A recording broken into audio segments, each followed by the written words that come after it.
Hello mga listeners! Bago kayo magsimulang makinig sa kwento, sana ay huwag ninyong skip ang mga ads. Malaking tulong po ito sa amin upang maipagpatuloy namin ang paggawa ng mga kwentong maibabahagi sa inyo. Maraming salamat sa inyong suporta. At sana ay mag-enjoy kayo sa pakikinig. Happy listening! Hi, I'm Marco, 23 years old. Second year college na ako dito sa Manila at nag-aaral sa San Beda University. Dati masasabi kong komportable talaga ang buhay ko. Kayang bayaran ang tuition fee ko at hindi ko kailangang mag-alala sa pera dahil lumaki ako na may kayaang pamilya. Lumaki ako na halos lahat ng gusto ko. Binibigay nila mama at papa. iPad, kondo, pera, travel at kung ano-ano pa. Hindi ko kailangang maghirap para makuha ang mga bagay na gusto ko. Sanay akong komportable ang buhay. Kaya nga kahit mag-aral ako sa mamahaling university dito sa Manila, hindi naging problema ang tuition fee ko dahil may kaya talaga ang pamilya namin. Pero isang iglap lang, parang gumuho ang lahat. Unti-unting nalubog sa utang ang pamilya ko hanggang sa hinatak ng bangko ang ilan sa mga assets namin.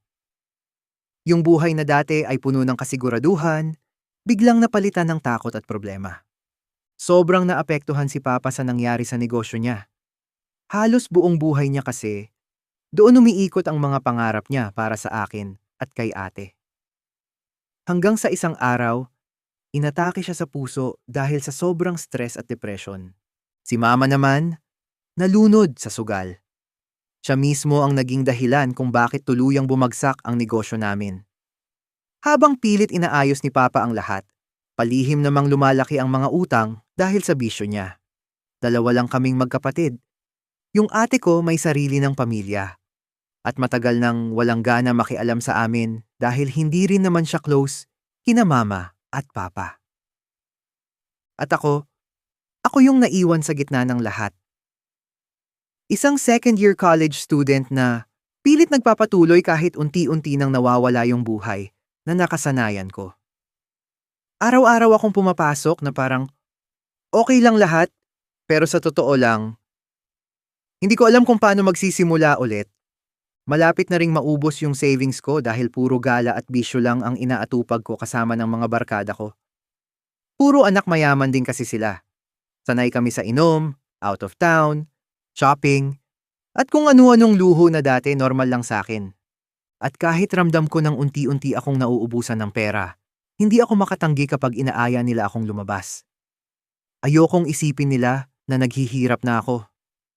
Ayokong kaawaan nila ako. Kaya kahit hikahos na ako, pilit pa rin akong nakikipagsabayan sa lifestyle nila. Nagpapanggap akong okay pa rin ang buhay ko. Na kaya ko pa rin gumastos, na hindi kami tuluyang bumagsak. Hanggang sa isang araw, tuluyan na ring naubos yung ipon ko. Doon nagsimulang magbago ang lahat. Yung mga kaibigan kong halos araw-araw kong kasama dati, unti-unti na ring nawala. Yung mga taong akala ko totoong kaibigan ko, bigla na lang naging malamig sa akin. Hindi na ako inaaya. Hindi na ako kinakamusta. Parang bigla na lang akong naging invisible sa mundo nila. At doon ko na-realize, wala pala talaga akong totoong kaibigan. Kasi nung may pera ako, lagi silang nandyan. Pero nung ako naman yung nawalan, isa-isa rin silang nawala sa akin.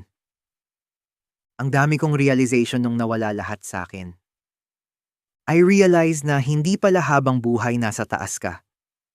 Isang maling desisyon lang, isang problema lang. Kayang baguhin ang buhay mo lahat sa isang iglap. Yung mga bagay na akala mo permanenteng na sayo.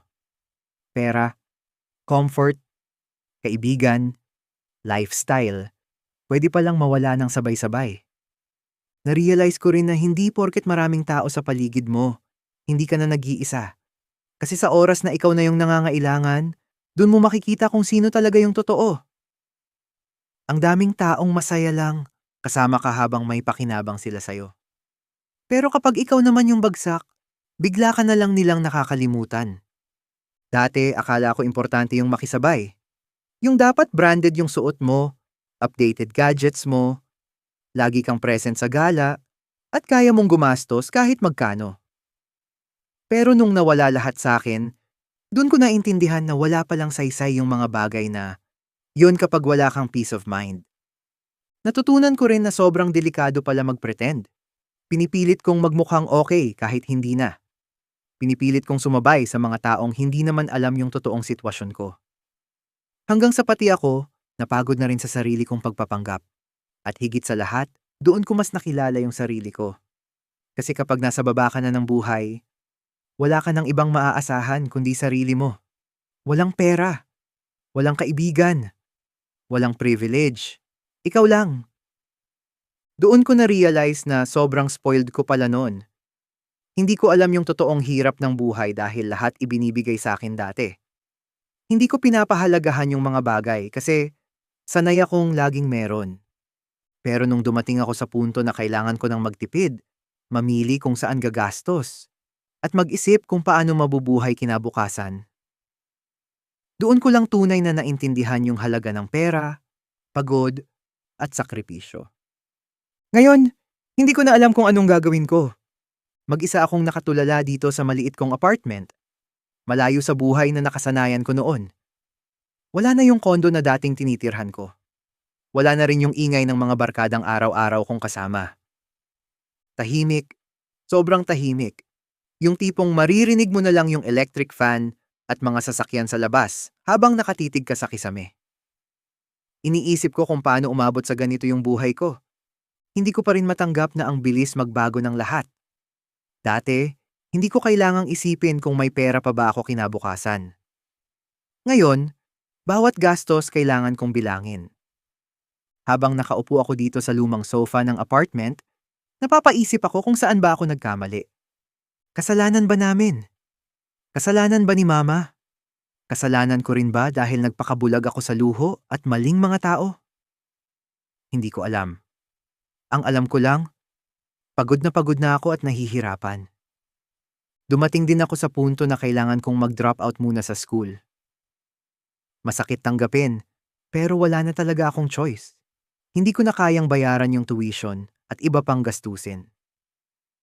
Sa unang pagkakataon, kinailangan kong harapin yung realidad na hindi na pala sapat yung pangalan ng school o yung lifestyle na nakasanayan ko noon.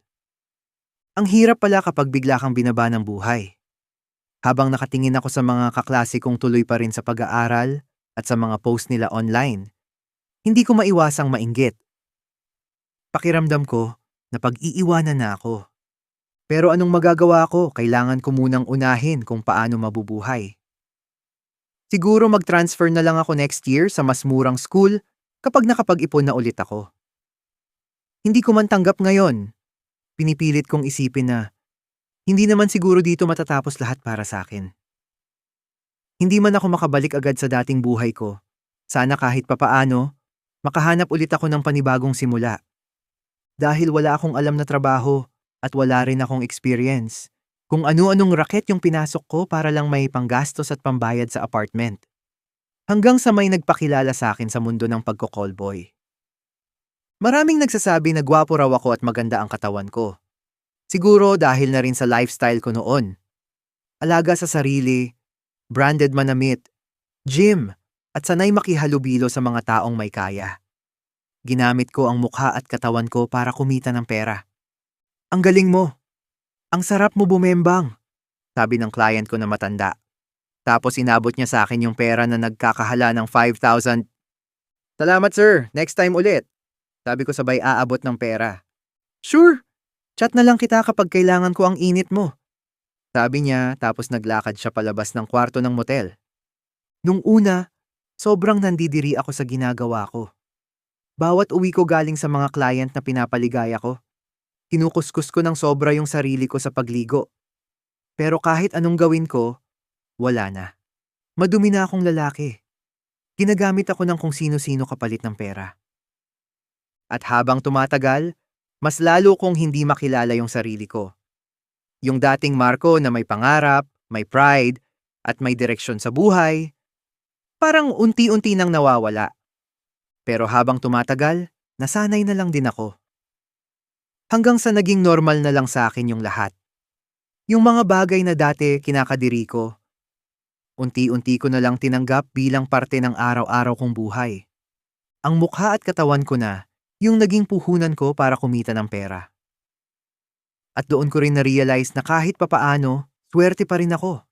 Kasi meron akong itsura at magandang katawan. Alam kong masasabi kong gwapo ako.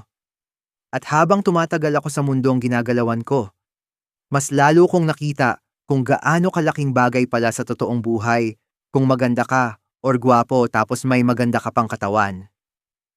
Masakit man pakinggan, pero totoo. Kapag maganda yung mukha mo, meron kang privilege kahit papaano. Mas madali kang lapitan. Mas madaling makakuha ng atensyon. Mas maraming opportunity yung lumalapit sa'yo. May mga trabaho naman akong nahanap noon na maayos yung offer. Mga normal na trabaho sa office na pwede kong pasukan kahit papaano. Pero hindi ko tinanggap. Mas pinili kong maging callboy. Kasi mas malaki yung kita. Sa loob lang ng ilang oras, kaya kong kitain yung sweldo ng ibang tao sa isang buong buwan nilang pagod sa office. Kaya kong kitain ng ilang oras or araw lang. At sa totoo lang, ayoko na ring ubusin buong araw ko sa opisina habang nagpapanggap na masaya sa trabahong hindi ko naman gusto. Siguro mali yung naging choice ko. Alam ko naman yon.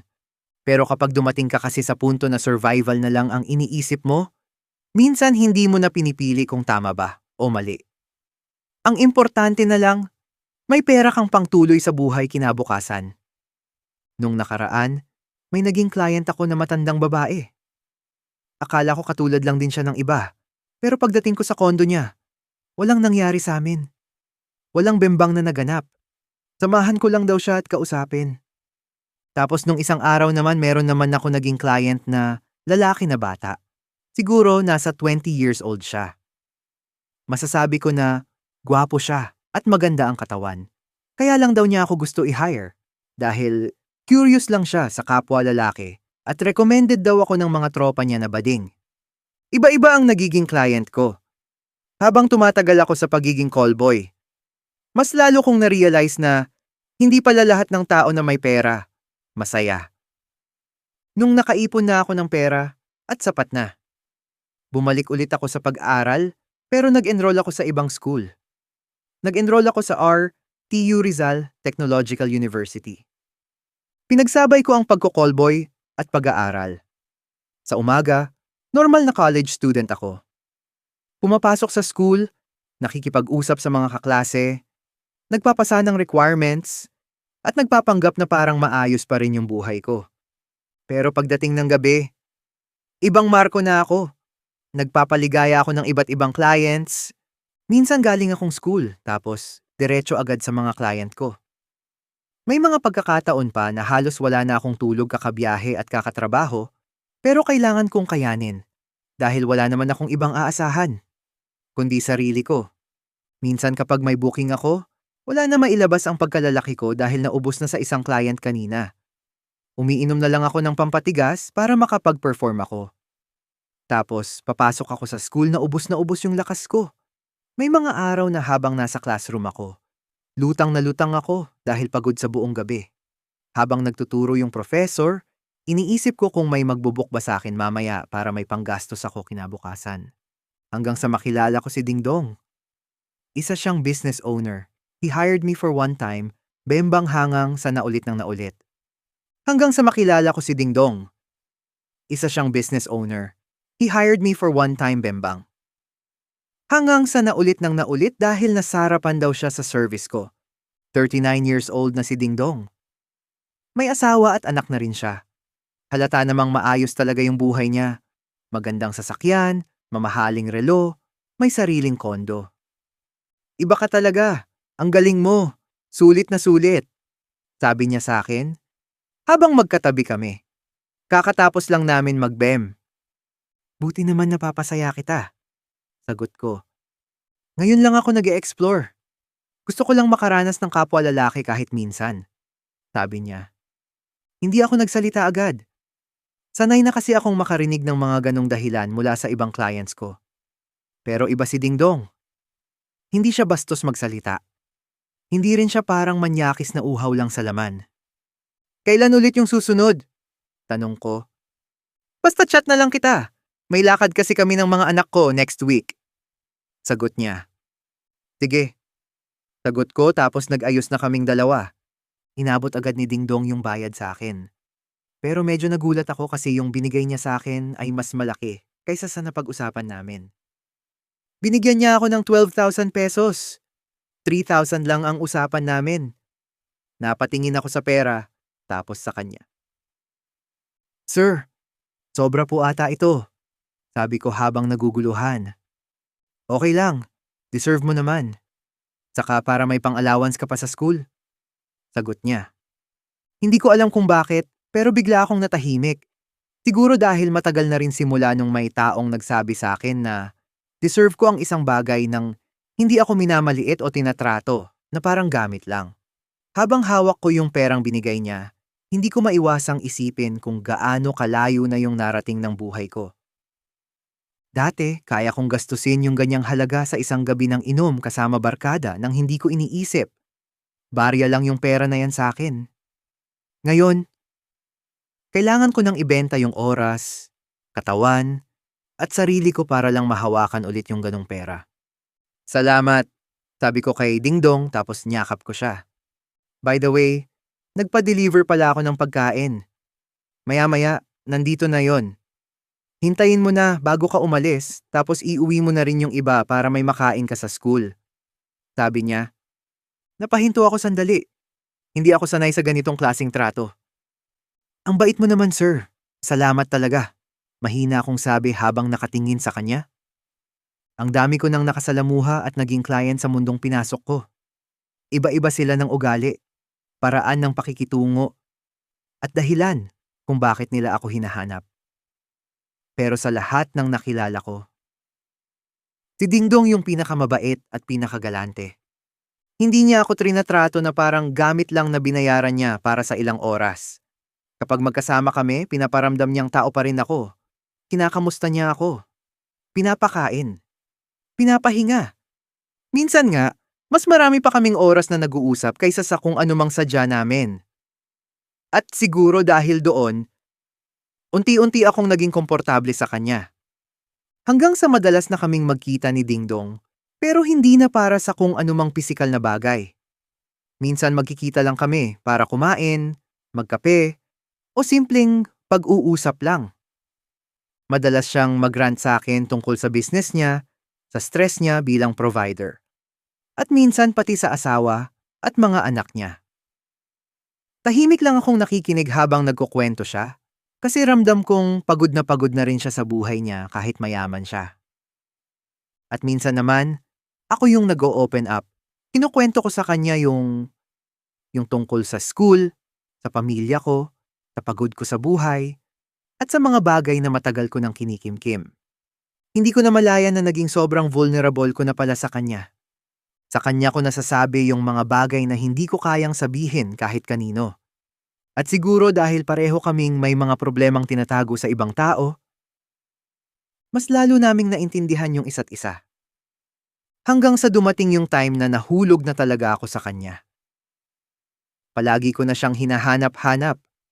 Kapag ilang araw siyang hindi nagme-message, parang may kulang sa araw ko.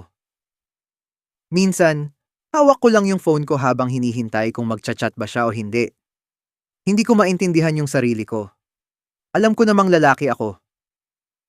At sa lahat ng naging experience ko bilang callboy, kahit ilang lalaki pa yung nakilala ko, kahit mas gwapo pa sa akin, mas bata, mas mayaman, wala naman akong naramdaman na ganito. Wala akong naging emotional attachment kahit kanino. Pero kay Dingdong, iba. Sobrang iba. Hindi ko alam kung dahil ba siya yung unang taong nagparamdam sa akin na may halaga ako bukod sa katawan ko. O baka dahil sa kanya lang ako naging totoo at vulnerable ng ganito. Unti-unti ko na lang na-realize na hindi na ito simpleng attachment. Gusto ko na siya. At habang tumatagal, mahal ko na siya. Hanggang sa isang gabi, hindi ko na talaga kinaya. Matagal ko nang pilit nilulunok lahat ng nararamdaman ko para kay Dingdong. Pinipilit kong kumbinsihin yung sarili ko na hanggang doon lang kami. Na ako lang yung masyadong attached, na trabaho lang lahat para sa kanya. Pero habang tumatagal, mas lalo akong nasasaktan.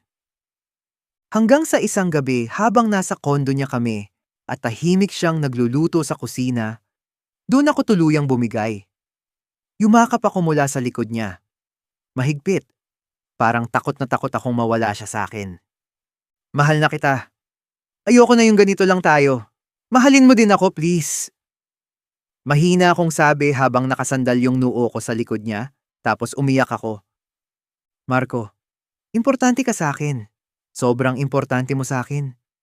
Kung pwede lang sana kitang piliin at mahalin. Pero hindi pwede. May asawa ako. May mga anak akong umaasa sa akin.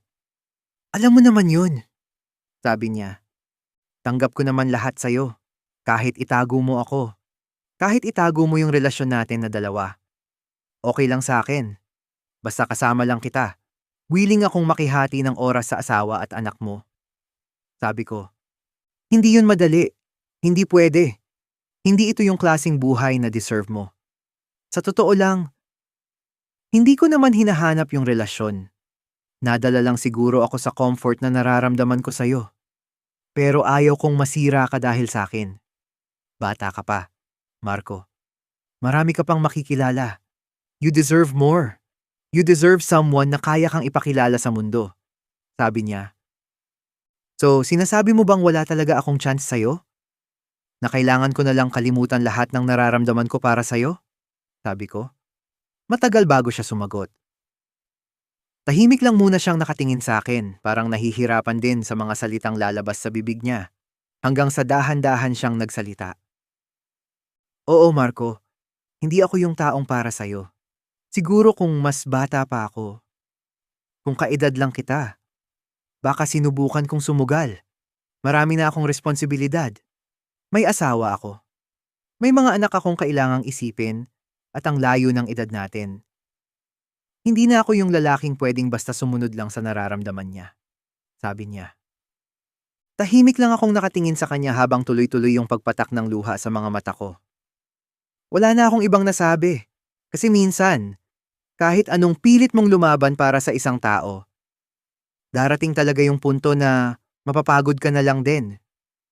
Yun na rin ang huling pag-uusap namin ni Dingdong dahil iniwasan na niya ako. Hindi na siya gaanong nagre-reply. Nawala na yung mga tawag sa gabi, yung mga simpleng kamustahan, at yung mga biglaang aya niya na magkita kami. At kahit sobrang sakit, pinilit ko na lang ding lumayo. Kasi alam kong habang pinipilit kong kumapit sa kanya, mas lalo ko lang sinasaktan yung sarili ko. Kaya imbes na habulin pa siya, sinubukan kong buuin ulit yung sarili kong matagal ng wasak. Nag-focus ako sa pag-aaral. Unti-unti kong inayos yung buhay ko. Naghahanap ako ng mas maayos na pagkakakitaan habang pilit tinatapos yung college kahit sobrang hirap pagsabayin noon. Hindi naging madali. Ang dami kong gabi na halos gusto ko nang sumuko. Pero siguro, pagkatapos kong maranasan mawala yung lahat sa akin, natuto na rin akong lumaban kahit mag-isa. Hanggang sa dumating yung araw na nakapagtapos ako ng college. At sa unang pagkakataon matapos ang mahabang panahon, parang may naramdaman ulit akong konting pride sa sarili ko. At doon ko tuluyan iniwan yung pagiging callboy ko. Hindi ko ikakaila na naging parte yon ng buhay ko. Bahagi iyon ng panahong sobrang nawawala ako at desperado mabuhay. Pero ayokong habang buhay manatili doon yung pagkatao ko. Kaya unti-unti kong pinili yung sarili ko. Maayos na yung buhay ko ngayon. Hindi man sobrang perpekto, masasabi kong mas okay na kumpara dati. Hindi na ako wasak. At araw-araw, nabubuhay lang para makasurvive. Unti-unti ko nang nabuo ulit yung sarili ko. May maayos na akong trabaho at habang tumatagal, nakaipon din ako hanggang sa nakapagpatayo ako ng maliit na coffee shop. Maliit lang siya, pero sobrang espesyal sa akin kasi unang beses kong may naipundar na galing sa sariling pagod at malinis na paraan. At habang nakikita kong unti-unting lumalago yung business ko, pakiramdam ko, unti-unti ko ring nababawi yung confidence ko sa buhay. Minsan, habang nakaupo ako sa loob ng coffee shop ko at pinapanood yung mga customer na masayang nagkukwentuhan o nagkakape, napapangiti na lang ako. Kasi dati hindi ko na makita yung future ko. Akala ko, habang buhay na akong malulunod sa maling buhay at maling choices, Pero siguro, totoo nga na kahit gaano ka man kalayo mawala, may pagkakataon ka pa ring magsimulang muli. At sa lahat ng pinagdaanan ko, natutunan kong hindi ka habang buhay mananatili sa pinakamadilim na parte ng buhay mo. Darating at darating din yung araw na makakahinga ka ulit ng maayos. Kaya sa mga taong patuloy na lumalaban at nahihirapan sa buhay, kumapit lang kayo. Alam kong mahirap kapag pakiramdam mo sunod-sunod na yung pagkawala, pagkatalo, at sakit na dumarating sa buhay mo. Yung tipong hindi mo na alam kung paano ka pababangon kinabukasan. Pero maniwala kayo, hindi pa ito yung ending ninyo. Minsan, kailangan lang talaga nating pagdaanan yung mga panahong dudurugin tayo ng buhay para mas makilala natin yung sarili natin. At kahit gaano ka pa kalalim mawala, may pag-asa ka pa ring makabalik. Hindi man agad-agad, hindi man madali.